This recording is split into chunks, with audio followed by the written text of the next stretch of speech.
Willie D Live. Besides Vanilla Ice, what other artists out there, or group or label that you guys didn't sign that you like heavily regret? That's a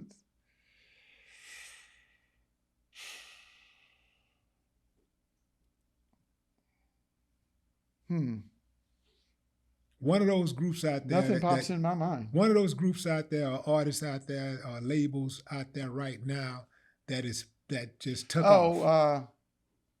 I got one, Destiny's Child, but it was really off genre for rap a lot. Yeah, but we were, that was one that we were pursuing way back. Yeah, I'm not really mad at that one. I'm not really mad at that one because you're right. That was off genre, and had Rap-A-Lot put its machine behind it, that he used that same machine to put out Ghetto Boys. No, it wouldn't have worked. I don't think it would have worked. No, it wouldn't have worked. Yeah, and we may not know Destiny's Child the way we know Destiny's Child and Beyonce and all that today. Right. Even though Beyonce was a juggernaut, you could see the work ethic and the talent and all of that stuff. And even though, even the other girls, man, those girls were super, super talented. Yeah. Those girls are super talented. Yeah, we were talking to them, but we were, from a marketing standpoint, we had meetings trying to figure out how, because we had this feeling they were going to go. Mm-hmm. And, but we were having meetings trying to figure out how we can make this work, because one of the fears was that if we did that, then we split the whole marketing department in two, because you couldn't do it coherently with our focus on gangster rap and then go and be promoting that. So we would have to split the team where one part works on that, and it just wasn't making sense on how to do it. Mm-hmm. So then by the time we never really did try to pursue that, because we just couldn't figure out how that would make sense. Right. Yeah. And you left Rap-A-Lot at what year was that? 96, 95? No, it's 93, I think. It's 93. Yeah. Okay, 93. And you took off. You went late 93, I think. You went to. Did you go to L.A. or back to Washington? Back to Washington. Yeah. And then you end up in D.C. at some point. Were you in D.C.? No, I went back to Washington and started a company called Net Development. Yeah. That was putting the first shopping on the internet. And then we were, we put something called Unimall. And what happened with that? We got crushed by Microsoft. It was a tech play, and Microsoft was, they went to, we had in this Unimall, this internet shopping mall, we had the core tenants that were signing up of Nordstrom's, Starbucks, Alaska Airlines, whole bunch of different, FedEx, and we were talking to major people, putting them on, because none of those companies were on the internet at the time. It seemed like that the pairing would have been better with Amazon. It seemed like a play that Amazon would have made. But Amazon was just a little bookstore back then.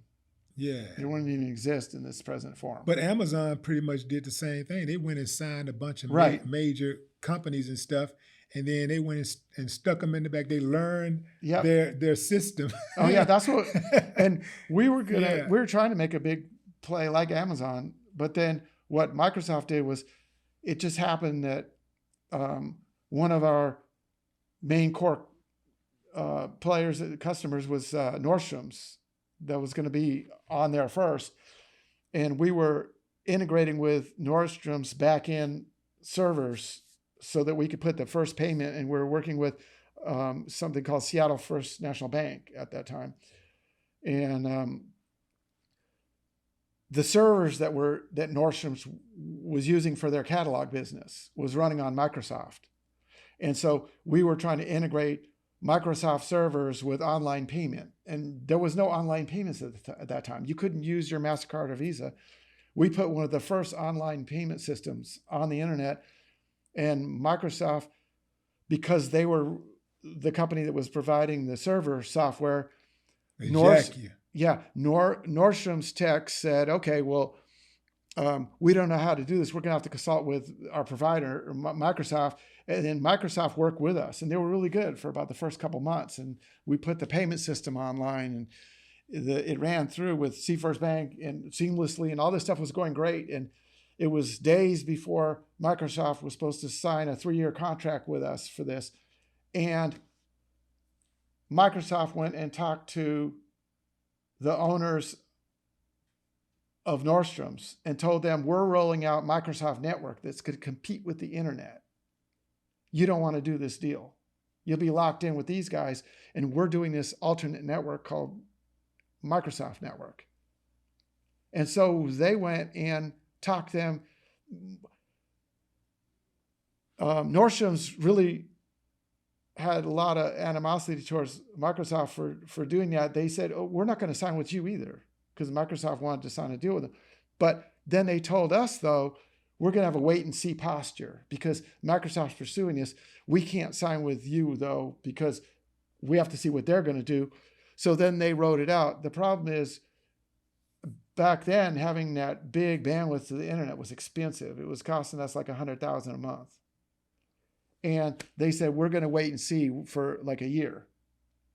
We don't have $1 million to sit there for a year after we spent all the money for the development teams to get all the servers running in the first place.